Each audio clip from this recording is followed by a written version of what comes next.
손하나의 서재에 오신 걸 환영합니다. 고통이란 모든 사람의 운명과도 같습니다. 살면서 고통을 한 번도 느껴보지 못한 사람은 없을 겁니다.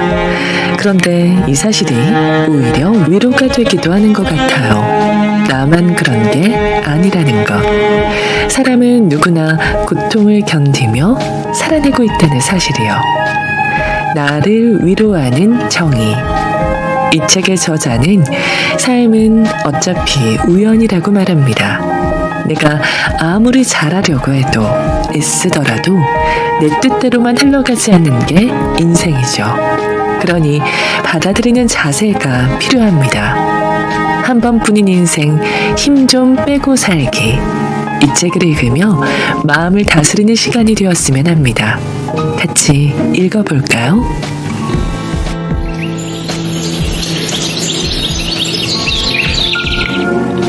게으른 게 아니다. 나다울 뿐이다. 프랑스의 평론가, 활동가였던 폴 라파르그는 게으를 권리해서 말하고 있다. 자본주의 문명이 지배하는 국가의 노동자들은 기묘한 환각에 사로잡혀 있다. 그것은 일에 대한 애착 또는 노동에 대한 처절한 열정이다. 경제학자와 도덕가들은 이러한 정신적 이상 상태에 반대하기는커녕 노동에 거룩한 후광을 씌웠다. 더 가난해져서 일해야 할 이유가 더 많아지도록, 그래서 더 비참해지도록 일하라. 자본주의 생산에 가차없는 법칙이라는 것은 바로 이런 것이다. 자기 만족감이 높은 엔잡러가 아닌 쉴 시간이 없는 엔잡러.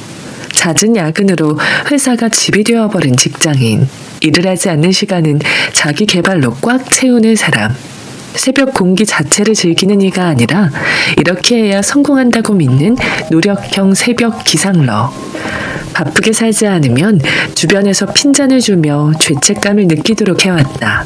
그렇게 살지 않으면 내 존재감을 부정당하는 매연 속에 살고 있다. 언제부터였을까?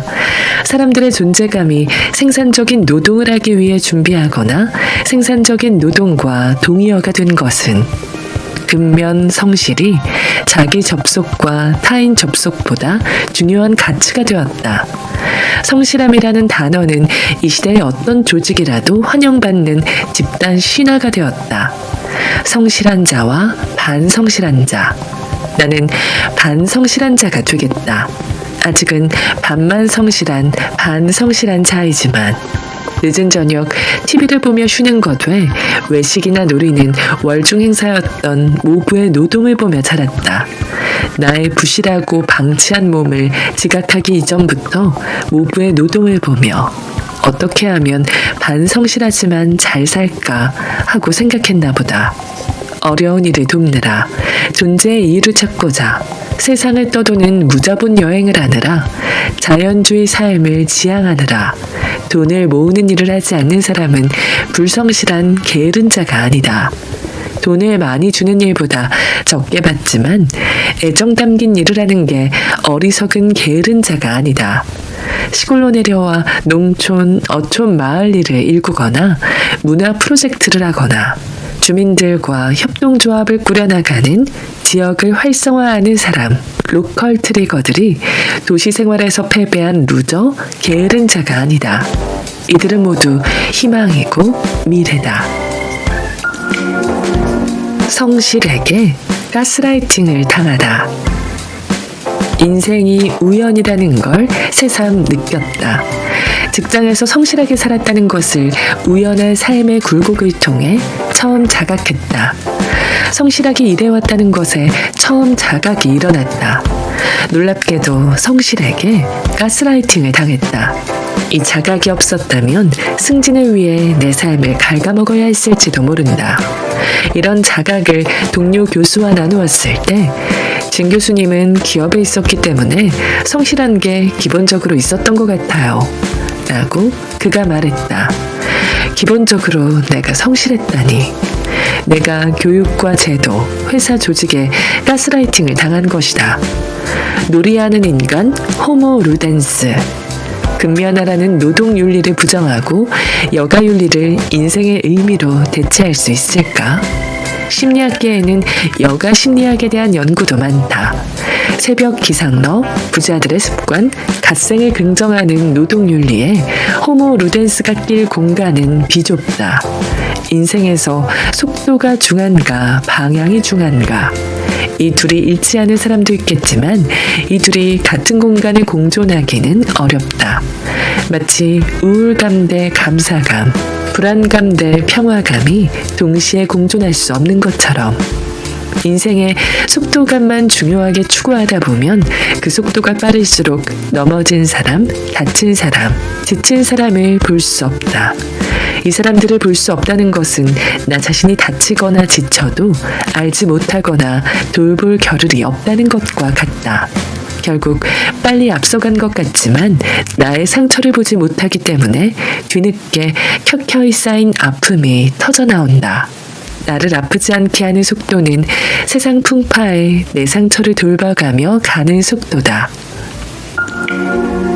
노력하고 싶지 않다. 말 잘하는 스피치 기술을 전수하는 책이나 센터가 있다.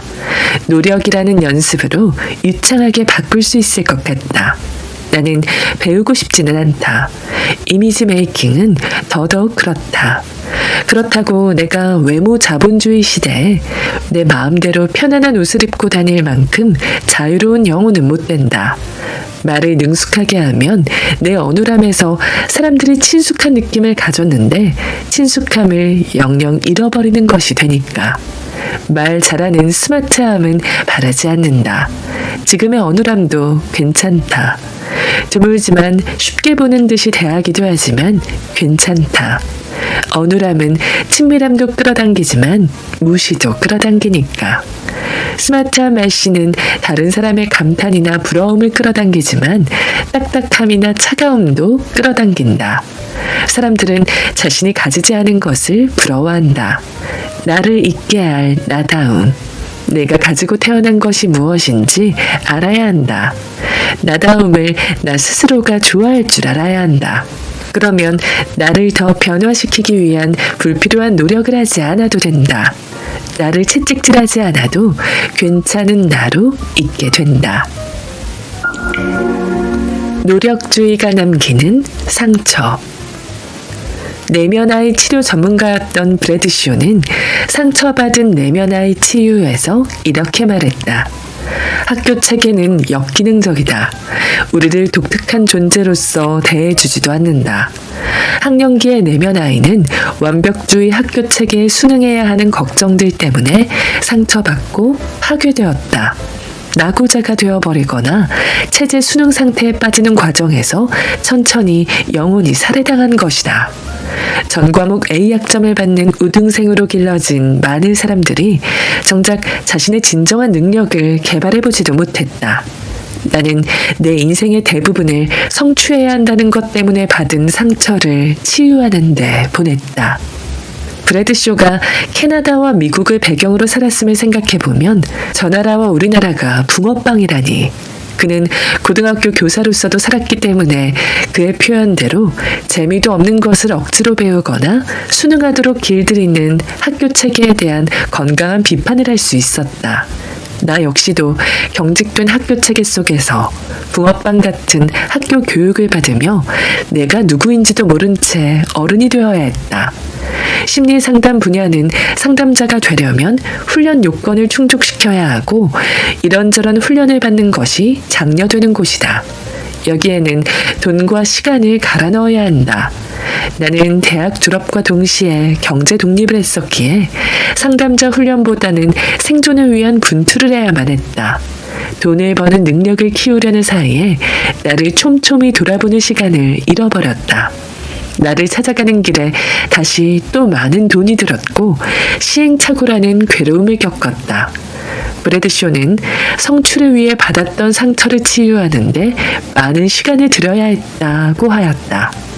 그의 말처럼 나는 치유자로 살고자 상담 심리를 공부하고 나름의 긴 시간을 수련하였다. 하지만 지금도 말할 수 있다. 여전히 상처를 치유하는 중이라고. 치유하는 자와 치유받는 자의 경계는 없었다. 치유받기도 치유하기도 하는 삶이 있을 뿐. 자신과 맞지 않는 노력을 하느라 자신에게 상처 주지 않기를 바란다. 상처받은 만큼 치유하는 시간도 길어진다. 학대를 위한 노력. 능력주의 시대에 능력과 노력이라는 말은 동일어처럼 취급받는다. 그런데 동일어인지 살펴보아야 한다. 동일어인 척하고 있을 뿐 능력과 노력이 따로 노는 시대다.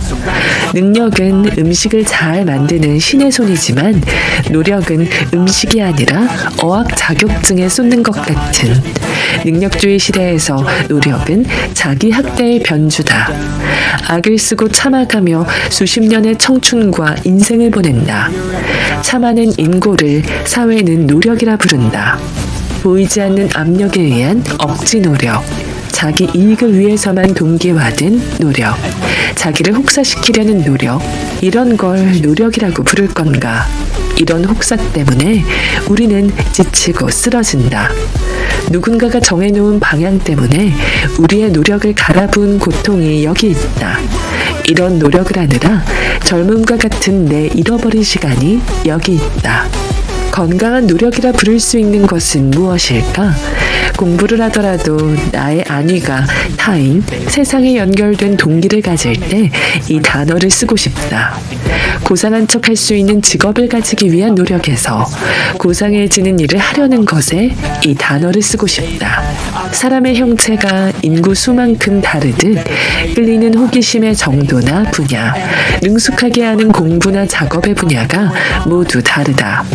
지능, 신체, 국가, 집안의 경제 수준과 같은 타고난 운과 어떠한 운명 때문에 잘 맞는 옷을 입고 사는 사람도 있고 크거나 작은 옷을 입어서 불편하게 살아가는 사람들도 있다.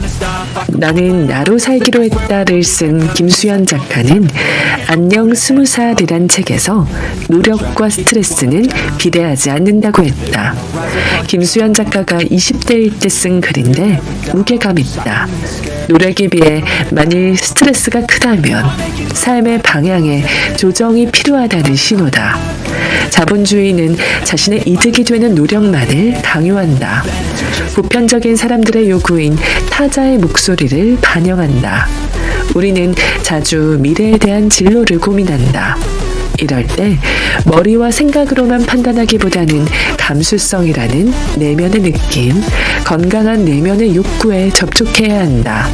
생각은 줄이고 자기 느낌과 건강한 욕구에 접속할 수 있을 때 보다 더 운명적인 자기 진로를 선택할 수 있다. 우리는 모두 내적 조언자와 함께 살아간다. 지혜로운 목소리를 내면에 가지고 태어난다. 자신의 지혜로운 목소리에 귀 기울이는 것이 후회가 없다. 진정성 있는 자기 목소리를 들을 수 있을 때 진정성 있게 자신을 좋아할 수 있다. 노력의 허무. 나는 학부와 대학원에서 통계학과 영어 공부에 갈아넣은 시간을 생각하면 씁쓸하다. 지금은 노력이라 생각하지 않지만 그 시절 노력은 나에 대한 이해가 없는 폭력에 가까웠다. 앞밖에 보지 못하는 터널 시야였다. 그저 살아남고자 하는 발버둥은 오히려 나 자신과 사람들의 마음속으로 접속하는 힘을 방해하였다. 그 시절 통계와 영어는 가장 많은 노력을 부었지만 내가 할 수 있는 것 중에서 가장 허접하다. 대학원 수업에 통계 수업 청강, 통계학과의 2주간의 종일 워크숍 등 내가 공들인 노력은 가상했다. 뒤늦게 깨달았지만 내가 천부적인 숫자 알레르기가 있었다. 나 자신을 이해하려 했다면 누가 시킨 것도 아닌데 자발적인 워크숍과 청강을 하는 고문까지는 하지 않았겠지만 통계학 대신에 만난 질적 연구는 감정의 질이 달랐다. 질적 연구는 노력이 아니라 끌림이었다. 그리고 이끌림이 되었다. 힘을 들였다기보다는 저절로 배우고 싶은 동기가 생겨났다. 사비를 들여 새로운 배움이 시작되었지만 여전히 결이 같은 느낌을 받는다. 지금은 질적 연구자이면서 자문화 기술자라고 보는 게 맞겠다. 그리고 책을 쓸 것이라고는 상상해 본 일이 없었지만 학문과 연구제도에 갇혀 있는 듯한 자문화 기술지 방법을 탈출시키기로 동기가 생겨나 지금 이러고 있다. 그래서 사랑하는 것도 좋아하는 것도 일이든 사람이든 저절로 이루어진다. 노력이라는 단어는 허무하다. 우리들 모두가 무언가에 갈아 넣는 노력을 한다. 그러나 세상은 노력이 보상이라는 결과로 비례하지는 않는다. 무언가를 얻으려 노력할 때 무언가는 놓친다. 다 얻을 순 없다. 세상이 말하는 보상은 노력이 아닌 다른 수많은 이유로 채워진 결과다. 노력은 때로는 칭찬의 얼굴로, 때로는 폭력의 얼굴로, 때로는 인정의 얼굴로 찾아온다. 여기에서 칭찬은 격려와 달리 결과물을 이루었을 때 해주는 것이므로 부정적인 뜻으로 썼다. 결과물이라는 생산성이 없으면 쓸모없는 잉여인간으로 취급받기 때문이다. 인정 역시 동일한 맥락에서 좋지 않은 뜻으로 썼다. 내 마음의 목소리를 듣지 않은 채 세상의 요구만을 듣다 보면 노력이 내 삶을 배신할지도 모른다. 삶은 노력으로 설명할 수 없다. 젊어서는 잘 먹었지만 40대에 접어들면서 소식좌가 되었다. 이런 암울한 미래를 전혀 예상하지 못했다. 소식좌가 되고 나선 식당 등에서 음식을 남겨야 할 때 여러 가지로 미안하다. 그런데 불편함은 예상 밖에서 일어났다. 경자씨와의 마찰이었다. 흰밥을 먹느냐 안 먹느냐로 서로를 괴롭혔다. 다행히 지금이야 거의 밥상 싸움이 사라졌다. 그가 걱정하는 마음에 초점을 두었다면 밥상 전쟁이 덜했을 텐데. 흰밥을 먹지 않는 사위가 걱정되기도 이상할 수도 혹은 유별나 보였겠다. 이런 사위가 외계인처럼 보였겠지. 그의 집안은 흰쌀밥, 고기가 주력인 집안이었기에 육류를 포함해서 무엇이든 나를 많이 먹이고 싶어 했다. 나는 플렉시테리언 혹은 비거닝이라고 하는 어설프지만 채식을 지향하고 있다. 보편적인 한국 식사 문화의 채빙아웃을 것도 아니었다. 음식의 종류를 떠나서 양의 문제인 소식좌는 아무리 노력한다 해도 아무런 노력을 하지 않아도 잘 먹는 사람 혹은 대식좌가 될 수 없다. 이건 병원과 한의원 치료를 포함하여 음식에 10년 이상의 노력을 했지만 지금의 체중은 45kg이라는 억울한 몸무게다. 틀려도 한참을 틀렸다. 내 운명을 내가 모르고 살았다는 것을 증명했다. 노력을 하지 않아서 살이 찌거나 노력을 하지 않아서 살이 안 찌거나 둘 다 원인을 잘못 돌렸다. 자기다운 삶의 방식을 아직 찾지 못했을 수는 있다. 그렇지만 그들에게 노력이란 단어로 퉁칠 수는 없다. 노력을 안 해서 선망하는 직업을 얻지 못한 게 아니듯이 우리는 자본사회가 원하는 것에 맞추지 못했을 뿐이지 노력을 안 한 것은 아니다. 우리가 운명을 아직 만나지 못했지 노력을 안 한 것이 아니다. 노력에서 운명으로 휴대폰 웹판원에서 세계적인 파페라 가수로 기적의 목소리, 희망의 아이콘으로 상징되는 폴 포츠는 흑수저 집에서 나고 외모와 말투로 괴롭힘을 겪었다. 정규 성악 교육을 받을 수도 없었다. 그는 노력을 안 해서 휴대폰 웹판원으로 일했던 것일까? 뼈를 갈아 넣는 노력으로 세계적인 성악가가 된 것일까? 둘 다 아니다. 그저 운명이었다. 폴포츠라는 예시가 오히려 빈곤감, 박탈감을 느끼지 않길 바란다. 우리가 알 수 있는 사람으로 이야기하는 것이니까. 노력이 감수성을 잃어버리고 방향을 잃어버렸을 때 도리어 화살이 되어 이번 생은 망했어. 이 생망이라고 생각들게 할 수 있다. 노력이 아니라 나의 운명을 이해하려는 것. 나를 이해하고 수용하는 느낌에 가닿는 것. 그래야 나의 운명도 살아날 수 있다. 사회가 말하는 실패조차도 이해를 할 수 있다. 사회가 정의한 실패는 실패가 아니라는 것을 새로운 시각으로 자신을 바라볼 수 있다. 이 생망의 좌절감에서 빠져나올 수 있다. 덤으로 다른 사람을 노력의 양으로 재단하며 망했다는 판단을 내려놓을 수 있다. 세상에 던져질 때 받은 것이 무엇인지를 자각하고 있어서 종종 감사가 무엇인지를 느끼는 삶도, 받지 못한 것이 무엇인지를 자각하고 있어서 슬픈 느낌에 닿는 것도 중요하다. 받은 것과 받지 못한 것을 이해했다면 노력이라는 잣대를 자신과 타인에게 쓸 수 없다. 자신의 성공 서사를 새로이 써나가길 바란다.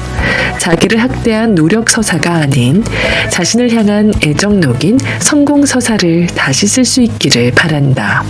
당신의 삶을 비난할 필요가 없습니다. 당신의 삶을 자책할 필요가 없습니다. 세상은 통제할 수 없는 것으로 가득 차 있습니다. 당신이 노력하지 않아서가 아니기 때문입니다. 아직 운명의 때를 만나지 못했을 뿐입니다. 인정은 자연스럽게 당신에게 온다. 여전히 나도 인정 욕망으로부터 자유롭지는 못하다. 나이가 무거워지면서 싫은 것도 있지만 외부의 안정으로부터 헐거워지는 면도 있었다. 사회나 직장, 가족의 요구를 덜 신경 쓰기도 한다. 꼬마아이 때부터 시작되는 유치원, 학교 조직의 일원이 된다. 성인이 되어선 대학이라는 조직과 직장이라는 거대 조직의 일원이 된다. 평생을 가족 조직이라는 근간을 바탕으로 교육 조직과 직장 조직 속에서 살아간다. 인정의 기준에서 보면 교육 조직은 성적이고 직장 조직은 성과다. 가족 조직은 우프지만 이 둘 다를 합해야 한다. 이 안에서 경쟁을 기반으로 인간 순위가 일생을 따라붙는다. 그렇다면 가족, 학교, 직장 그 어디에서도 인정의 가면을 쓴 평가로부터 구속되는 환경 속에서 사라진다. 가족에서 시작한 인정받고 싶은 마음은 학교와 직장으로 이어져 한평생을 투쟁해야 하는 것으로 사라진다. 노년이 되면 다시 가족의 인정이라는 원점으로 돌아온다. 한 존재의 근간은 가족이라는 타인과 선생님, 직장 동료라는 타인의 인정에 갇힌다. 결국 가족, 선생님, 직장 동료에게서 인정을 해체한다는 것이 어디 쉬운 일인가 말이다. 타인이 인정해주면 자존감이 올라가는 것 같고 행복을 느낀다면 그 행복은 늘 타인의 결정에 달린다. 타인에 의해 정해지는 이런 변덕스러운 일에 자존감이나 행복이라는 단어는 어울리지 않는다. 가족, 선생님, 직장 동료의 인정이 없어도 느낄 수 있는 자기다움이 있다면 이것이 지속 가능한 존재감이다. 자기의 욕구와 감정과 생각을 찬찬히 마주하고 살펴볼 수 있다면 조금씩 나와 만나갈 수 있다. 상담 심리 분야의 기본값, 인간 중심 상담을 창시한 칼 로저스가 있다. 그는 마지막으로 재직했던 위스콘신 대학에서 동료 교수들과 대립이 커져 학과를 떠났다. 조금 더 뒤에는 대학을 완전히 떠났다. 인정에 관한 이론을 만들고 선한 영향력의 학자인 주디스 버틀러 역시도 일부 종교계나 특정 집단들로부터 많은 비판을 받았다. 이러한 예는 몇 페이지도 쓸 수 있을 정도로 많다. 이 지구별에서 모든 사람에게 인정받을 수 있는 사람은 존재할 수 없다. 아들러 상담에 관한 책 미움받을 용기는 읽지는 않았을지라도 들어보기는 했을 정도로 인지도 있는 책이었다. 누군가에겐 용기를 내는 것이, 누군가에겐 잠시 용기를 집에 두고 오는 것이 최선의 행동이었으리라. 미움이라는 것은 보편적 근거가 아니라 문화적인 억압과 개인의 역동 때문에 생기는 경우가 많다. 나를 괴롭혔던 사람과 똑같게 생겼다는 이유로 그 사람을 미워하는 것이 그렇다. 혹은 정당한 요구를 하는 사람은 피곤한 사람이라고 미워하는 것도 그렇다. 반사회성 성격 장애 같은 가스라이터가 행동화로 위협하는 일이 아니라면, 직접적인 생존을 위협하는 일이 아니라면 일상 장면에서 사람 간 겪을 수밖에 없는 미움받는 일이라면 가볍게 넘겨주는 센스를 착용하고 다니자. 전혀 미움을 받지 않으려면 오히려 내가 아닌 다른 누군가의 삶으로 살아가고 있을지도 모른다. 인정받지 못한다는 것은 나다움의 표식이다. 있다. 인정받지 못할까봐 걱정하지 않아도 된다.